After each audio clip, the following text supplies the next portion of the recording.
এই বিশাল প্যান্ডেলে যারা আমরা বসেছি,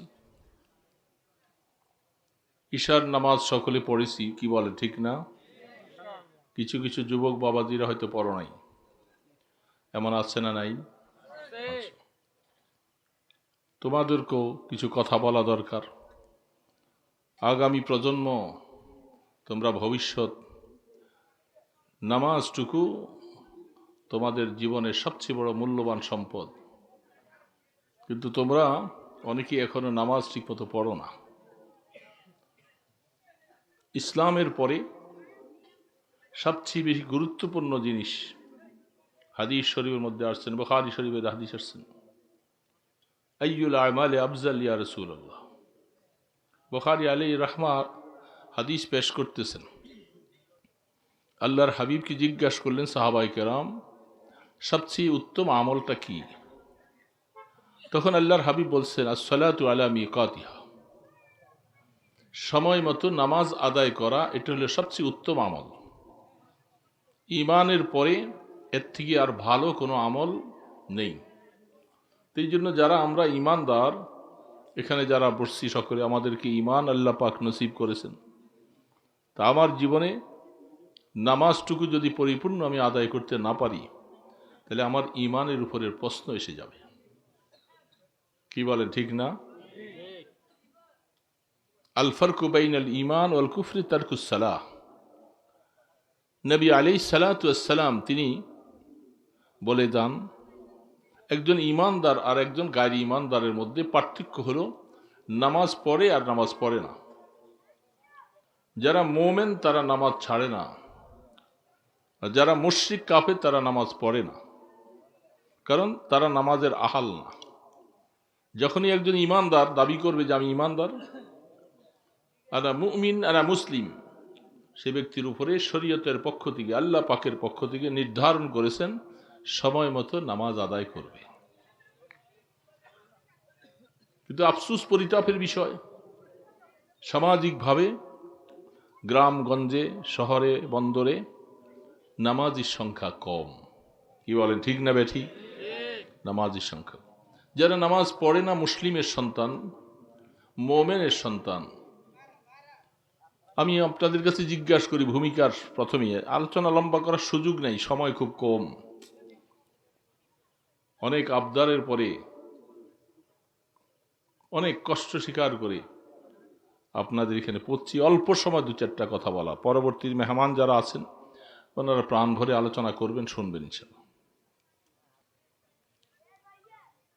মুসলিম সমাজ যারা আমরা আজকে বিভিন্নভাবে নির্যাতিত হচ্ছি, সামাজিকভাবে হোক, সর্ব জায়গায় হোক, আমাদের মধ্যে সবচেয়ে বড় যে জিনিসটা দুর্বল সেটা হলো নামাজ।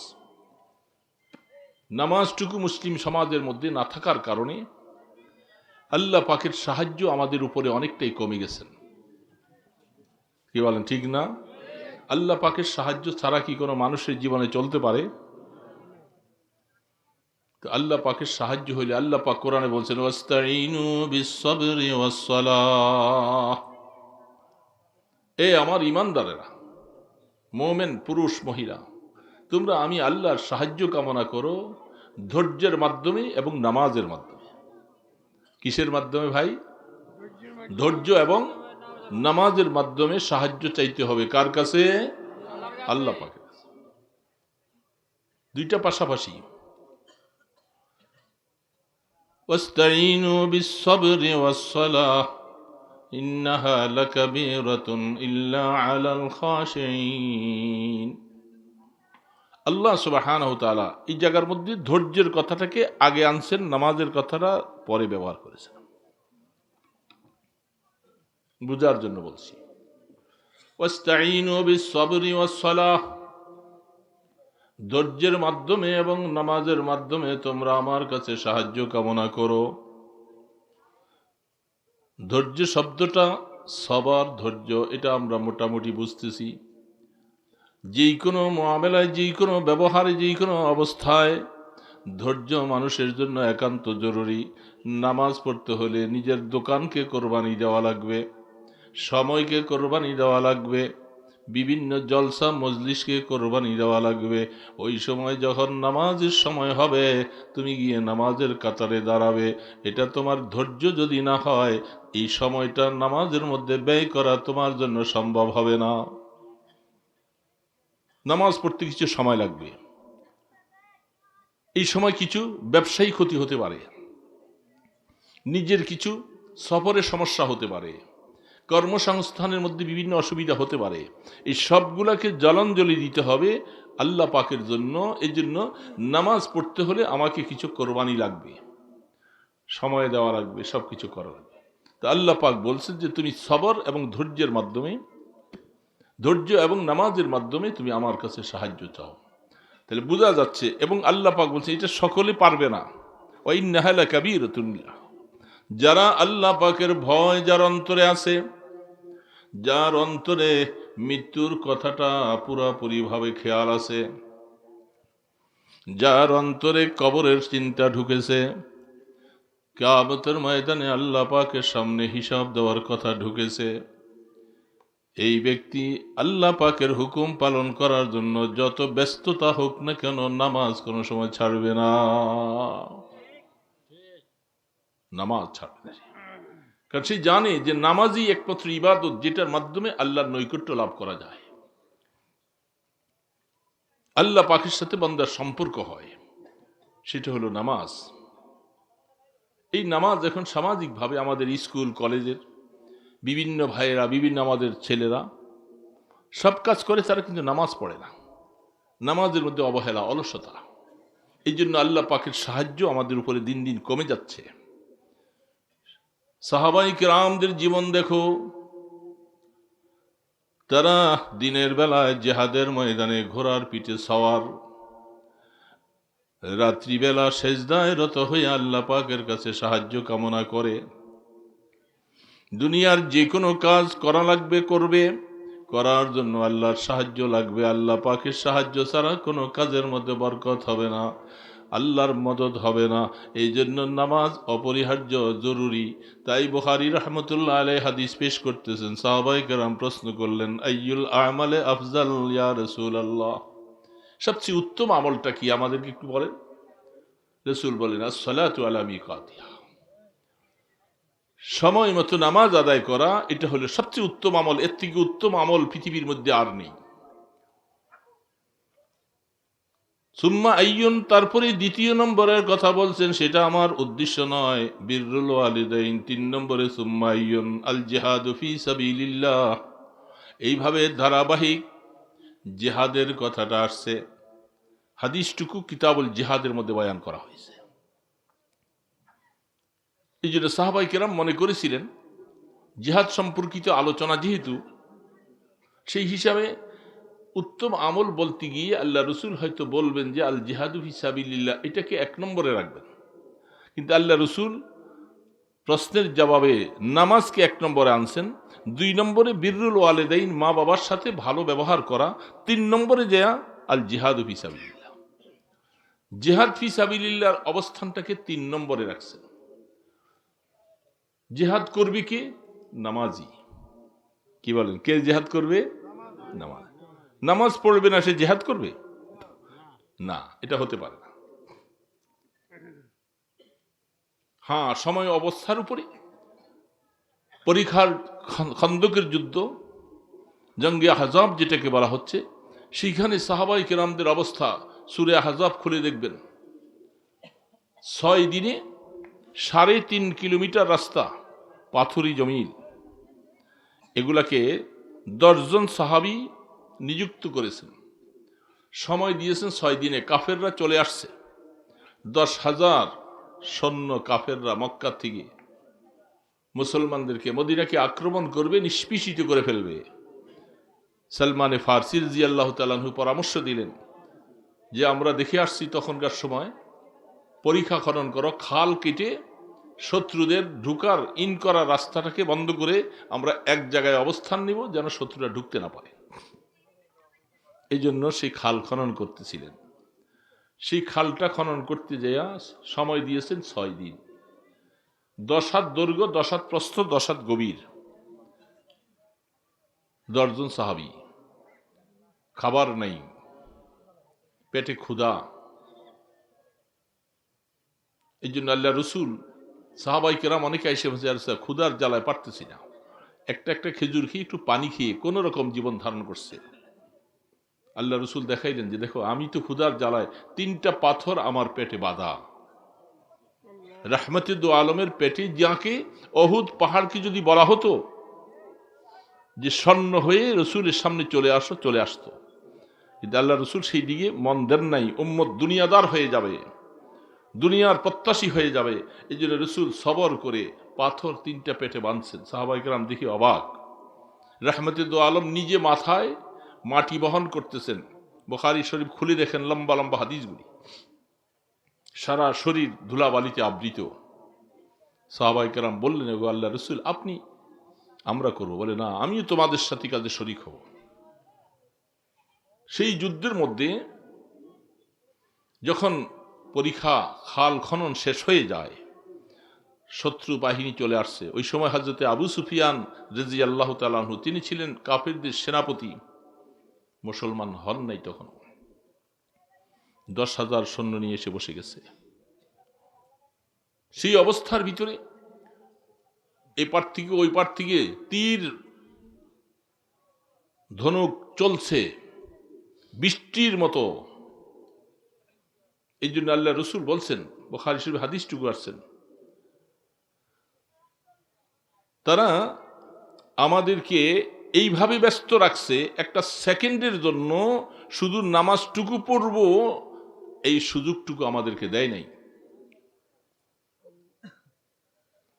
এখন বুঝতে পারেন, শরীয়তের প্রবর্তক মুহাম্মদ রাসূলুল্লাহ সাল্লাল্লাহু আলাইহি সাল্লাম, যাকে আল্লাহ পাক নবুয়ত দান করলেন, শ্রেষ্ঠত্ব দিলেন, কোরআন নাজিল হলো, আল্লাহ পাকের বন্ধু, যাকে ডেকে আসে আজিমে নিলেন, সেই বন্ধুর মতো মানুষ, এত বড় যোগ্যতা সম্পন্ন আম্বিয়া নবী, তিনি পর্যন্ত 4 ওয়াক্ত নামাজ সাহাবায়ে কেরামের ওই সময় যুদ্ধে কাজা হয়ে গেছে।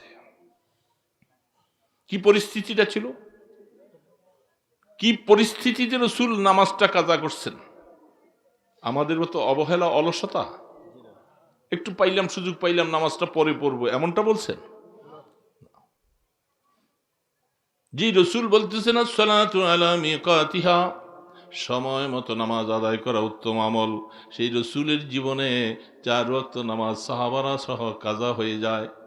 যুদ্ধের পরে সবাইকে একসাথে সম্মিলিতভাবে 4 ওয়াক্ত নামাজ জামাতের সাথে কাজা আদায় করেছেন।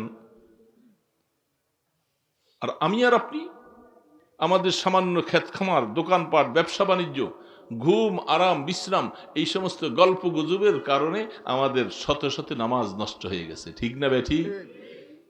শেষ হয় নাই এরকম নামাজ ছেড়ে দিয়েছি। আফসুস, নামাজ নেই। যুবক বাবাজিরা, তোমরা নামাজ পড়ো না, তোমরা সব কাজ পারো, কিন্তু নামাজের বেলায় আসলে অবহেলা, অলসতা, নামাজটা পড়ো না। আগামী প্রজন্ম, তোমরা এই সমাজের নেতৃত্ব দিবে, এই সমাজটাকে সুন্দরভাবে চালাবে। আমরা বুড়ারা তো শেষ, আমাদের হায়াত শেষ। তুমি যদি নামাজের মাধ্যমে যদি চরিত্রবান না হও, যার কাছে নামাজ নাই, যত ভালো কাজ সে করুক না কেন, আল্লাহ পাক তাকে ভালোবাসে না। নামাজ ছাড়া তুমি ভালো কাজ করতেছো, আল্লাহ পাক বলে সবচেয়ে ভালো আমল হলো নামাজ। তুমি ভালোটা ছেড়ে দিয়ে তুমি যেটাকে আরেকটাকে ভালো মনে করেছো, এটা আসলে ভালো কাজ নয়। হ্যাঁ, নামাজের পাশাপাশি সেটা কাজ করো, তাহলে তোমার ভালো কাজ হবে। এই জন্য হযরত সুলাইমান আলাইহিসসালাতু ওয়াসসালাম, আমি ছোট্ট আয়াতটুকু পড়েছিলাম, সুলাইমান আলাইহিসসালাতু ওয়াসসালাম আল্লাহ পাকের কাছে দরখাস্ত করেছিলেন, রব্বি আউজিনি আন আশকুরা নি'মাতাকাল্লাতী আন'আমতা আলাইয়া ওয়া আলা ওয়ালিদাই ওয়া আন আ'মালা সালিহান তারদাহ। এ মাওলা, আমি সুলাইমানকে আপনি এমন আমলের তৌফিক দান করেন, এমন কাজ করার তৌফিক দেন যেটা আমার আমলটা আপনাকে পছন্দ হয়, আপনি আল্লাহ রাজি হয়ে যান, আপনাকে রাজি করতে পারি এমন আমল করার তৌফিক আমাকে দান করেন। আমলের দ্বারা আল্লাহকে রাজি করানো লাগবে। তাহলে আমি নামাজ পড়লাম না, সামাজিক কাজ করলাম, সব কাজ করলাম, ব্যবসা বাণিজ্য, ছেলে পেলের খোঁজ খবর নিলাম, বন্ধুদের সাথে মিললাম, দেশের জন্য অনেক কাজ করলাম, আন্দোলন করলাম, কিন্তু আমি নামাজ পড়লাম না, তাই আমি আল্লাহর পছন্দ মতো আমল করতে পারি নাই। কি রে বাবা, ঠিক না বা ঠিক? যে সমস্যা আমাদের দেশে আসতেছে, আগামী প্রজন্ম, নামাজের মাধ্যমে যদি ঈমান মজবুত তোমরা না করো, আল্লাহ পাকের সাথে সম্পর্ক করে যদি ঈমান মজবুত না করো, আগামী প্রজন্ম তোমাদের উপরে ট্রান্সজেন্ডারের মতো মুসিবত বালা আইসা তোমাদেরকে শেষ করে দিবে, এই সমাজটা ধ্বংস করে ফেলবে। যেটাকে তারা যাই বলুক আর না বলুক, প্রত্যেকটা ঈমানদার সোচ্চার হওয়া দরকার, আওয়াজ দেওয়া দরকার যে আমরা এরকম শিক্ষা ব্যবস্থা চাই না। যে শিক্ষা ব্যবস্থার দ্বারা আমাদের সন্তানদের চরিত্র থাকবে না, মানুষত্ব থাকবে না, জানোয়ার থেকে আরো নিকৃষ্ট হয়ে যাবে, ওই শিক্ষা ব্যবস্থা এই সমাজে প্রযোজ্য নয়, এই সমাজে চলবে না। যে কাজটা ট্রান্সজেন্ডার নামে আমাদের সমাজে আসতেছে, কোটা তৈরি করে রাখছে, আপনারা আমাদের থেকে ভালো জানেন, ভার্সিটিতে, কলেজে এই ট্রান্সজেন্ডার, তারা এটাকে তৃতীয় লিঙ্গ বলে প্রকাশ করতেছে। আসলে এটা কখনো তৃতীয় লিঙ্গ নয়। তৃতীয় লিঙ্গতেই সমাজের মধ্যে আমরা বহুদিন থেকে শুনে আসছি, হিজলা যাদেরকে বলা হয়, যারা ছেলেও নয় মেয়েও নয়, মধ্যম পুরুষ, এরকম তাদেরকে হিজলা বলা হয়। এরকম সমাজে বহুত আছে। নতুন করে ট্রান্সজেন্ডার নামে এই শব্দটা, ইংলিশ শব্দটা ব্যবহার করে একটা গোলমাল শব্দটা আমাদের মধ্যে দিয়া তারা চাচ্ছে একটা ছেলে, আপনার ছেলে এত সুন্দর করে পাইলা বড় করলেন, আপনার ছেলেটা ইচ্ছা হয়ে সে মেয়ে সেজে যাবে, মেয়ে হয়ে যাবে, এবং মেয়েটা, আপনার মেয়েটা সব সে ছেলে হয়ে যাবে। আপনি যাকে এতদিন ছেলে হিসাবে পারলেন, সে মেয়ে রূপ ধারণ করে আপনার সামনে আসবে। আপনি বাবা মানবেন কেমন করে? এটাকে গ্রহণ করবেন কি করে? ছেলে ছেলে সমকামিতা করবে, মেয়েরা মেয়েরা সমকামিতা হবে, সমাজকে ধ্বংস করে দেওয়ার জন্য, আল্লাহর গজব আসার জন্য থেকে আর বেশি কিছু লাগবে না। সেই সমকামিতা কওমে লুতের মধ্যে সমকামিতা ছিল, পুরুষে পুরুষে, এখন আসতেছে মেয়েরা মেয়েরা সমকামিতা। আমি জিজ্ঞাসা করতে চাই ভাইয়েরা, আমার অল্প সময়ের কথা, বললো দুঃখ, অনেক দুঃখে আমাদের সময়টা কাটে। স্কুলের পাশে, কলেজের পাশে, বিভিন্ন পাশে যখন হেঁটে চলে যাই, আফসোস লাগে যে আগামী প্রজন্ম তোমাদের উপর দিকে অবহেলার কি মুসিবত আসতেছে। কিভাবে তোমরা টিকে থাকবে নিজের ঈমান নিয়ে? আরে আল্লাহ পাক বিপরীত লিঙ্গ পৃথিবীতে বানিয়ে রাখছেন, এটা সৃষ্টির রহস্য। পুরুষ মহিলা প্রয়োজন, মহিলাদের পুরুষ প্রয়োজন, সৃষ্টির মধ্যে আল্লাহ পাক বানিয়ে রাখছেন। বানান নাই এইভাবে? প্রত্যেককে আল্লাহ পাক একটা ইন্দ্রিয় শক্তি দিয়েছেন, তাকে একটা খায়সাত শক্তি দিয়েছেন, যৌন চাহিদা দিয়ে আল্লাহ সৃষ্টি করেছেন। একেবারে একটা পোকা দেখা যায় না, এই পোকাটাকেও আল্লাহ পাক তার যৌন দিয়েছেন, যৌবন দিয়েছেন, সেও তার জন্য তার এই পাশাপাশি একটা স্ত্রীলিঙ্গ, স্ত্রীর জন্য পুরুষ লিঙ্গ প্রয়োজন। আমরা সমাজে চতুর্পাশে তাকাইয়া দেখি, একটা গাভী তার ষাঁড়ের সাথে মিলে, একটা কুকুর কুকুরনির সাথে মিলে, কিন্তু আফসোস হলো কোনো কুকুর আর একটা কুকুরের কাছে তার যৌনখিদা নিবারণ করে না। একটা ষাঁড় বলদ সে আরেকটা ষাঁড় বলদের কাছে তার যৌনখিদা নিবারণ করে না। সে তার ভিন্ন জাতির, স্বজাতির মধ্যে, স্ত্রীলিঙ্গ পুল্লিঙ্গের মধ্যে এটাকে ব্যালেন্স, আল্লাহ পাকের সৃষ্টির ব্যাপার, সেইভাবে তারা করে। আর এখন কি তৈরি হচ্ছে, পুরুষ একটা পুরুষের কাছে যৌন চাহিদা চাবে, আর সেখানে তার যৌনক্ষুদা নিবারণ করবে। একটা মহিলা একটা মহিলার সাথে যৌনক্ষুদা নিবারণ করে, তাহলে কুকুর আর কুকুরনির থেকে তারা নিকৃষ্ট হয়ে গেছে। তারা একটা কুকুর কুত্তাও তো এরকম করে না। কোথায় আমরা, কোথায় আসছি? মানে এখন আমাদের দুর্বলতায় সমস্ত নাস্তিকতাবাদীরা এই সমাজের উপরে এই সমস্ত জিনিসগুলিকে চাপিয়ে দেওয়া শুরু করেছে, এবং সেই অবস্থা চলে আসতেছে। শিক্ষানীতির মধ্যে তো বিভিন্ন পরিবর্তন করতে শুরু করেছে। আমরা ওলামায়ে কেরাম আমরা হইচই করি বলি। আপনারা যদি এই সমস্ত আলোচনার সাথে একমত পোষণ না করেন তাহলে এই সমাজকে টিকিয়ে রাখতে পারবেন না। এই জন্য মুসলিম ভাইরা, রব্বি আউজিনি আন আশকুরা নি'মাতাকাল্লাতী আন'আমতা আলাইয়া ওয়া আলা ওয়ালিদাইয়া ওয়া আন আ'মালা সালিহান তারদাহ ওয়া আদখিলনি বিরহমাতিকা ফি ইবাদিকাস সালিহিন। কি মজমুন দোয়াটা করেছেন! আল্লাহ, আপনার পছন্দ মতো আমল করার জন্য, যে আমলের মধ্যে আপনি রাজি। সারা দুনিয়ার মানুষ রাজি, কিন্তু আল্লাহ রাজি না, এই আমলের কোনো দাম আছে বাবা? আছে? নাই। সারা দুনিয়ার মানুষ এই কাজকে পছন্দ করে না, কিন্তু আমার আল্লাহ পছন্দ করেন।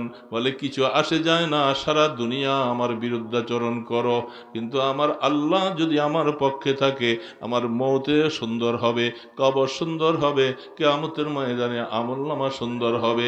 এই জন্য তোমাদেরকে খুশি করার আগে আমি খুশি করব আমার আল্লাহকে। কাকে খুশি করব ভাই? মনে রাখা চাই, আল্লাহকে খুশি করা লাগবে। যুবক বাবাজিরা, স্কুলের, কলেজের, ভার্সিটির ছাত্ররা লেখাপড়া শিক্ষা গ্রহণ করার পরে ব্রেন ওয়াশ হয়ে, যেটাকে আমরা অনেক সময় বলে থাকি শিক্ষা জাতির মেরুদণ্ড, কিন্তু এই শিক্ষাটা, এটা দুনিয়ার প্রাচুর্যতা অর্জন করার জন্য যে শিক্ষাটা আমি নিচ্ছি, এটা ভালো কথা। এর সাথে যদি ইসলামিক শ্বাস কিছু যদি তার সাথে সম্পৃক্ত যদি না হয়, এই শিক্ষা জাতির মেরুদণ্ড হতে পারে না।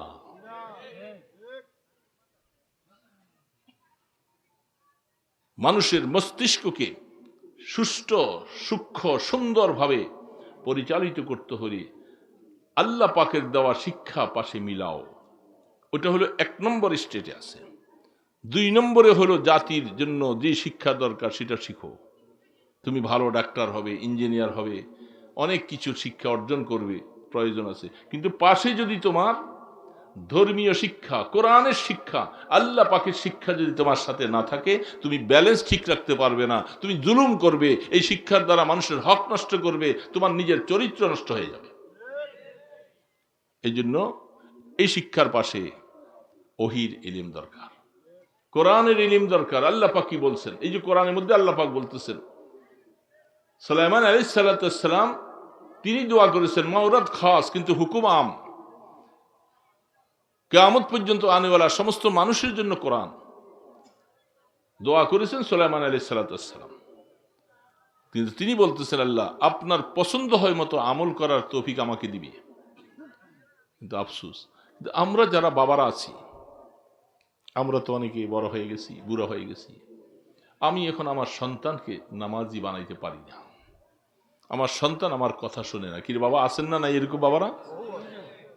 আমার সন্তান নামাজ পড়ে না কেন? আমার এই সন্তানকে নামাজ কি বানাবে? এই কোনাটা দিয়ে বাবা তোমরা কথা বলো না। তোমাদের কি উদ্দেশ্য করে কথা বলছি? আমি অল্প সময় কথা, তোমরা কথা বললে তো কথা ফাঁক চলে যাবে আরেক দিকে।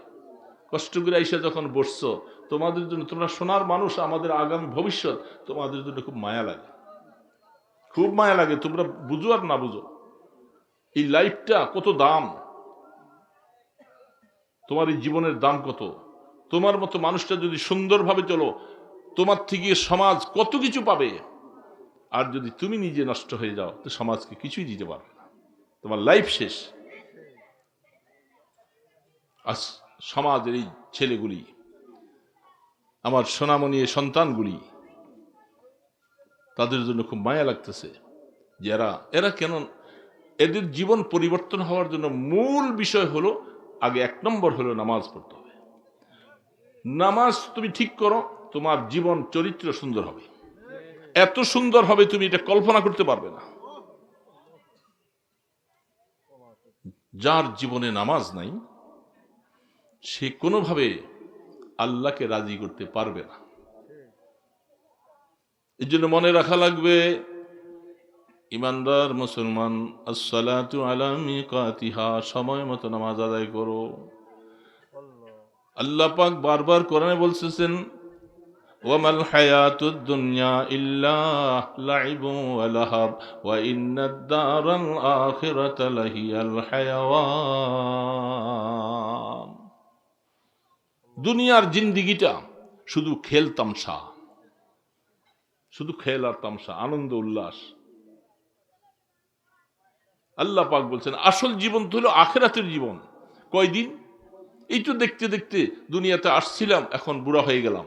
কিরে বাবা, ঠিক না? তুমি জুয়ান আজকা, তুমি বুড়া হইতে কয়দিন লাগবে?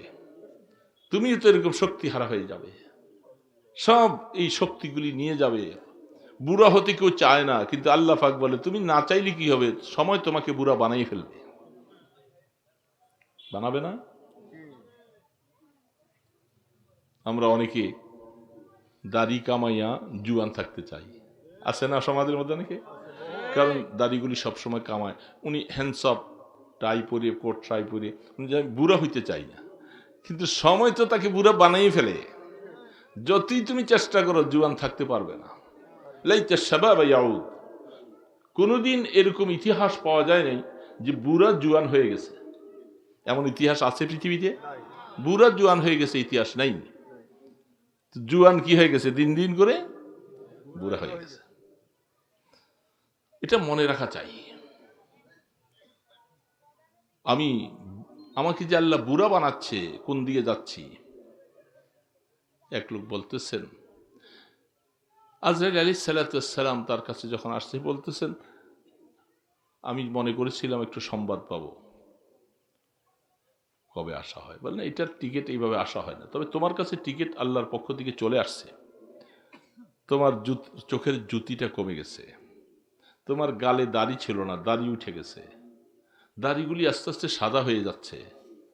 তুমি চাচ্ছ এটাকে কাঁচা রাখার জন্য, কিন্তু কাঁচা থাকে না, সাদা হয়ে যায়। খেজাব লাগায় না এক ধরনের মানুষে? খেজাব চিনেন? কলপ, কলপ কি বলে আপনাদের দেশে? এই কলপ লাগাইয়া চায় যে বেচারায় একটু আমার দাড়িগুলি কালো থাকুক। এই 2 দিন যাওয়ার পরে দেখা যায় গোড়াটা আস্তে আস্তে আবার সাদা হয়ে যায়, ঠিক না? উনি লাগাইলে কি হবে, ওনার আস্তে আস্তে যেটা একটু বাড়ে ওইটা সাদা থাকে, আবার ওই মাথাটা কালো। না, সম্ভব না কিছুতেই।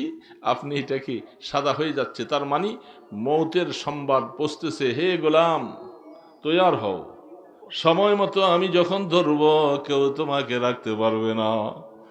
আমার এই কথাটা তুমি মনে রাখো, মৌতু কবলা আন তামুত ওয়াজিনু কবলা আন তুজানু। হে মৃত্যুর আগে মরো, নিজকে আগে মনে করো যে আমি একদিন মৃত্যুবরণ করব। মৌত আইসে গেলে তো আর তখন আর আফসুস করলে লাভ হবে না। মৌতটাকে ঠেকাবার মতো পৃথিবীতে কোনো শক্তি আছে? এত বড় শক্তিশালী, তারা সারা পৃথিবীটাকে তছনছ করে দিচ্ছে, তাদের অস্ত্রের হুঙ্কারে পৃথিবী থরথর করে কাঁপে। কিন্তু মৃত্যুটাকে ঠেকাও দেখি কোন অস্ত্র দিয়ে? এমন কোন অস্ত্র আবিষ্কার হয়েছে? কিন্তু বাবা, অস্ত্র আবিষ্কার হয়েছে? কোন অবস্থাতে পারবে না। মৌত জেসে দিন আ গই হায় দুনিয়া কি দৌলত ক্যা হুই, রোহে তন সে উড় গই মুর্দা কি হালত ক্যা হুই। মৃত্যু जो आहंग गिरफ्तन कुनद जाने पाक, চেবার তখতে মুরদান চেবার রোয়ে খাক। শেখ সাদি রহমতুল্লাহ আলী বলতেছিল, হে ইমানদার, মৌত যখন তোমার আসবে, তুমি এলা 10 তলায় 20 তলায় 100 তলার উপরে থাকো, খাট পালং সবকিছু আরামে নিয়ে থাকো, আর আরেকজন গাছতলায় থাকে, মৃত্যুর পরে ঠিকানা দুইজনের একই জায়গায়, কবর। কিন্তু বাবা, ঠিক না? কবর। मौत को तुम समझो गाफिल इख्तिताम जिंदगी है ये शाम जिंदगी और सुबह दवाम जिंदगी। আফসোস, মৃত্যুটা পরে মাত্র আখেরাতের ঘাটি শুরু হলো। এই যে শুরু হলো আবাদুল আবাদ জিন্দিগির জন্য, হাজারো চেষ্টা করার পরে ফিরে আসতে মনে চায়। হযরত জাবের রাদিয়াল্লাহু তাআলা আনহুর বাবা আব্দুল্লাহ ইবনে হারাম রাদিয়াল্লাহু তাআলা অহুদের যুদ্ধে শাহাদাত বরণ করলেন। আল্লাহর পয়গম্বরের কাছে কয়েক মাস পরে জাবের আইসা বলতেছেন, ওগো আল্লাহ রসুল। রসুল জিজ্ঞাসা করে, জাবের তোমার চেহারাটা মলিন মলিন দেখা যায়, কি ব্যাপার? আমার আব্বা তিনজন সাহাবী, তিনজন শহীদের সাথে একসাথে এক কবরে দাফন করা হয়েছে। আমার মনে চায় আমার আব্বাকে উঠাইয়া ভিন্নভাবে একটা কবর দিব। রসুল ইজাজত দিলেন, যাও। তুমি কেন এত মনে কষ্ট? আমি রসুল তোমাকে একটা সুসংবাদ জানিয়ে দেই, তোমার আব্বা শহীদ হওয়ার পরে আল্লাহ পাক তোমার আব্বাকে মুআজাহাতান সরাসরি জিজ্ঞাসা করেছিল, এ আব্দুল্লাহ, তুমি কি চাও একটু আমার কাছে বলো দেখি। আল্লাহ রসুল বলেন, আব্দুল্লাহ বলতেছিল, ওগো আল্লাহ, এত শান শওকত শহীদ হওয়ার পরে এটা আগে বুঝি নাই। আমার মনে চায় আমার জীবনটাকে আপনি ফিরিয়ে দেন, আমি আবার দুনিয়ায় যাইয়া আল্লাহর দ্বীনের জন্য শাহাদত বরণ করব। আমার হায়াতটাকে আল্লাহ আপনি আবার বাড়াইয়া দুনিয়ায় পাঠান। আল্লাহ পাক বললেন, জাবের রে, তোমার আব্বায় প্রশ্ন করলো, আমি বলে দিলাম কোনোভাবে সম্ভব নয়, যেহেতু মৃত্যুর পরে দুনিয়ায় আর কোনোদিন আসার সুযোগ হবে না। হযরত জাবের রাদিয়াল্লাহু তাআলা আনহু কবরটাকে খুললেন, উহুদের ময়দানে দাফন করা হলো। কবর খুলে দেখেন তিনজন সাহাবী শহীদ, রক্তমাখা অবস্থায় দাফন করা হয়েছে। হযরত জাবের বলতে, আমার আব্বা, রক্তটা আমি খুলে নজর করে দেখলাম একটা হাত এইভাবে তীরের জায়গার মধ্যে লাগানো। হাতটা আলগি দেওয়া উঠাইবার সাথে সাথে দেখলাম রক্তটা ফিঙ্কার দিয়ে বের হয়েছে। মাত্র মনে হয় এখন তাকে শহীদ করা হয়েছে। 6 মাস পরেও তার রক্ত এখনো তাজা। তাড়াতাড়ি দাফন করে দিলেন হযরত জাবের রাদিয়াল্লাহু তাআলা আনহু। এই জন্য এইভাবে করে আপনাদের পরবর্তী মেহমান আসছেন। হ্যাঁ, আমার তো সময় কম, আসলে আমি সময়টা অনেক আবদারের পরে রাখা হয়েছে, পারি না বাবা, অসুস্থ মানুষ এখন শরীরে। পরের মেহমান কি আসবেন, আসেন। সেই কোথায় ওই যে সরসপুর, এত দূর, সেইখানে যাওয়া লাগবে, ওয়াদা সেখানে। মাঝখানে আপনাদের আবদার রক্ষা করেছি। আল্লাহু আকবার, আল্লাহু আকবার। জি, পরের মেহমান যিনি আছেন ওনাকে নিয়ে আসেন, কারণ ওই সময় মতো পৌঁছতে না পারলে আমি এইভাবে 2 প্রোগ্রাম করার তবিয়ত আমার নাই, পারি না, অসুস্থ। এই মাদ্রাসায় এত বড় জিম্মাদারি, মাদ্রাসা বন্ধ হয়ে যাবে। 10 মিনিট করতে গেলে তো বিশাল সময় হয়ে যাবে, 10 মিনিটে কোনোভাবে দেওয়া যাবে না। এটা আপনারা আগে বুঝবেন না, আমাকে মাত্র 20 পর্যন্ত কথা বলার কথা, কারণ ওইখানে অনেক দূর। মাদ্রাসা ছুটি হয়ে যাবে, পরীক্ষা শেষ, ছাত্রদেরকে নিয়ে কিছু কথা বলে দূরে পাগলের মতো ছুটে আসছি। আসার পরে সিএনজির এখানে, গ্যাসের এখানে বসে রয়েছি প্রায় 40 মিনিট সিরিয়াল, এত গাড়ি আজকা। কারণ কালকার দিনটা কি জানো, বলে না কেন, আমি কি তোমাকে ভুলিতে পারি? এমন একটা কথা আপনারা ভুলে গেলেন কেমনে, আমি প্রশ্নের সাথে সাথে পাইলাম না। সারা রাস্তায় দেখা যায় মানুষ কি অবস্থা। আসার সময় আমাদের এই চাষারার মোড়টা দিয়ে, যেখানে সব সময় জ্যাম লেগে থাকে, এইখানে এমনিতেই এরা রাস্তা অর্ধেক করে দিয়েছেন, সব ফুল আঁকা আঁকি শুরু হয়েছে। কত ফুল যে তারা আঁকতেছে আজকে সমস্ত যুবকেরা। আফসুস লাগে, তুমি 21শে ফেব্রুয়ারিকে ফুল দিয়ে বরণ করতেছো, তোমার নিজের জীবনের একটু ফুল তুমি অর্জন করতে পারলা না, নামাজ পড়ো নাই, তুমি ফুল দিয়া তুমি অনেক কিছু করতেছো। কি হবে তোমার, কি হবে এই জীবনের? কিছুই হবে না। ভাষার জন্য তারা শহীদ হয়ে গেল, ভালো কথা। 21শে ফেব্রুয়ারি, 8ই ফাল্গুন তো কেউই বলো না, শুধু 21শে ফেব্রুয়ারি বলতেছে। বাংলা ভাষার জন্য তারা শহীদ হইল, কিন্তু ইংরেজি ভাষা প্রাধান্য পেয়ে গেল। কিন্তু বাবা ঠিক না ঠিক? শহীদ হইলাম যেটার জন্য সেটা এখন নাই, এখন আমাদের কাছে ইংরেজি ভাষাটাই সবসময়। জিজ্ঞাসা করলে বাংলা কয় তারিখ বলতে পারে না, আরবি তো ভুলেও বলতে পারে না। আরবিতে একবারে ধুয়ে মুছে গেছে। জিজ্ঞাসা করে, হ্যাঁ আজকে আরবি কি তারিখ? কৌজুর আরবি এটা তো আসলে মানে নেই। বাংলাটা কিছু কিছু পারছে, কিন্তু ইংলিশ ইংলিশ উপরে আই হ্যাভ ইট, আমি পুরোপুরিভাবে এটা একবারে মুখস্থ করে নিয়েছি, মজবুত ইংরেজিটা ভালো পারি। ইংরেজি ইন্টারন্যাশনাল ভাষা। মুসলমানের জন্য ইংরেজি ইন্টারন্যাশনাল ভাষা নয়, মুসলমানের জন্য আরবি হলো ইন্টারন্যাশনাল ভাষা। যেই ভাষা মাটির উপরেও চলে, মাটির নিচেও চলবে, সেটা ইন্টারন্যাশনাল না। আর শুধু মাটির উপরে চলে, এটা ইন্টারন্যাশনাল। ওহিব্বুল আরব আলিসালাস ফাইন্নী আরাবিয়ুন ওয়া লিসানুল জান্নাতি আরাবিয়ুন ওয়া লিসানু কোরআন আরবিয়ুন। রাসূল বলেন, আমি 3 কারণে আরবিকে ভালোবাসি। আমি রাসূল আরবি, কোরআনের ভাষা আরবি, জান্নাতের ভাষা আরবি। সুবহানাল্লাহ। এই জন্য আমি আরবিকে ভালোবাসি। রাসূল আরবি ভালোবাসেন, আর আমরা আরবিকে ভালোবাসি না। কি রে বাবা, ঠিক না ঠিক? আরবি দিয়ে কি হবে? আরবি তো শুধু ওই হুজুরদের কাজ, আমাদের কাজ না। না যুবক, হুজুরদেরকেও কাজে লাগবে এক সময়, যখন আফসুস করবো ওই সময় চিৎকার করে কানবে, লাভ হবে না। সময় হারিয়ে ফেলো না। রসুলকে ভালোবাসো, রসুলের ভাষা আরবিকে ভালোবাসো, কোরআনের ভাষা ভালোবাসো। আরে কবরে যাওয়ার পরেই তো তোমাকে আরবিতে প্রশ্ন করা হবে, নাকি বাংলা ভাষায়, ইংরেজি ভাষায়? What is your, how are you, তুমি কে, কেবল এটা জিজ্ঞাসা করবে না।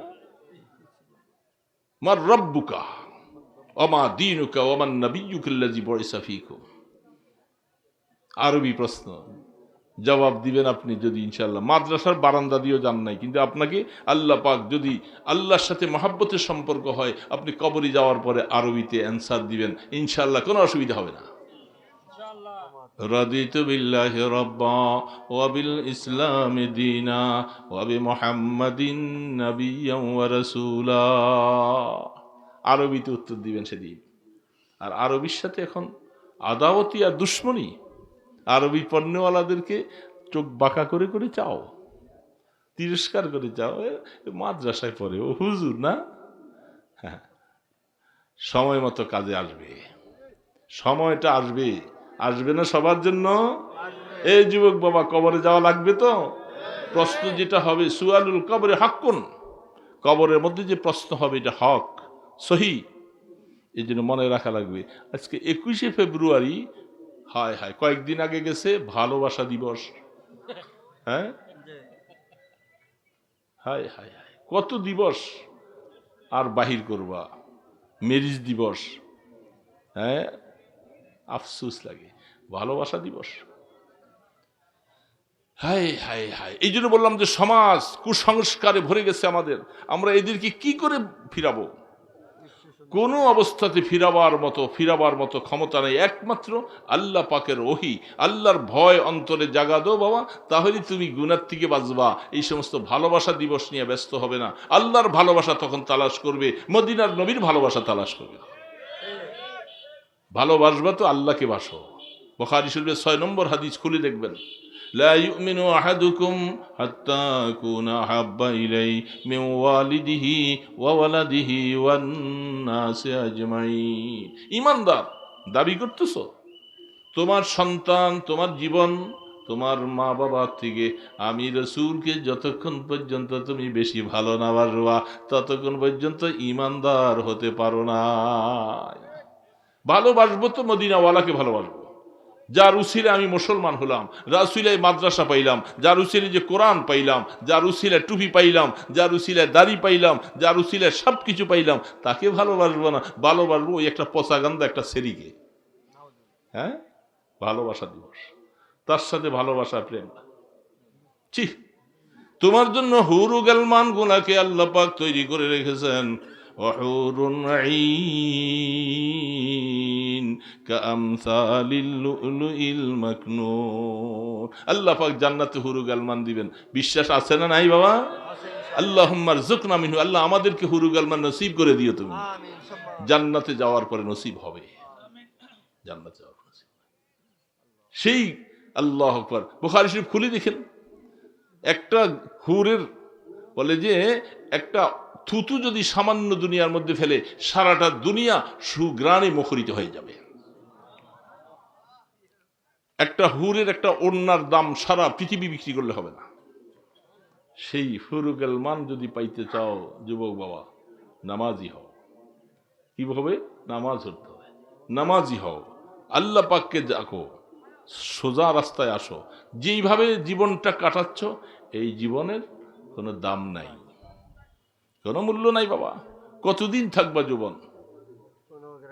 বুড়া হয়ে গেলে তো এমনি সুজাদার জওয়ানি তওবা করদান শিওয়ে পয়গম্বরি, দর জওয়ানি তওবা করদান শিওয়ে পয়গম্বরি, ওয়াক্ত পীরি গুরগে জালেম মিশাওয়াদ পরহেজগারি।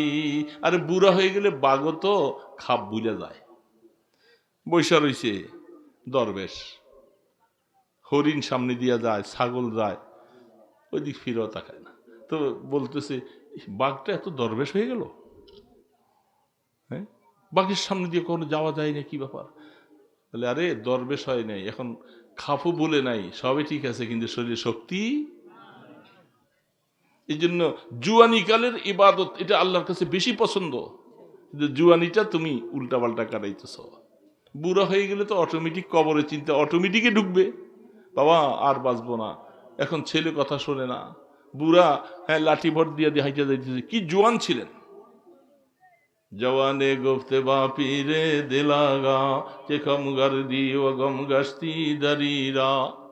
কি হয়েছে? লাঠি গুজা দিয়া কিছু হারাইছো নাকি? কি তালাশ করো?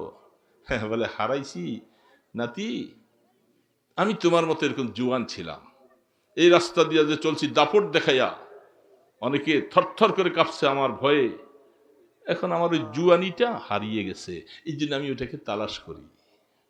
বলে আর জওয়াবাস দাদা পীরে খোস্তা কাল্লম জওয়ানিরা দারিরা করদাম। বুড়া হইতে হবে না, এ যুবক বাবাজিরা বুড়া হইবা না, আগের থেকে বাও হয়ে যাও। আসছে হুজুর, আসছে হুজুর, আসছে, হ্যাঁ না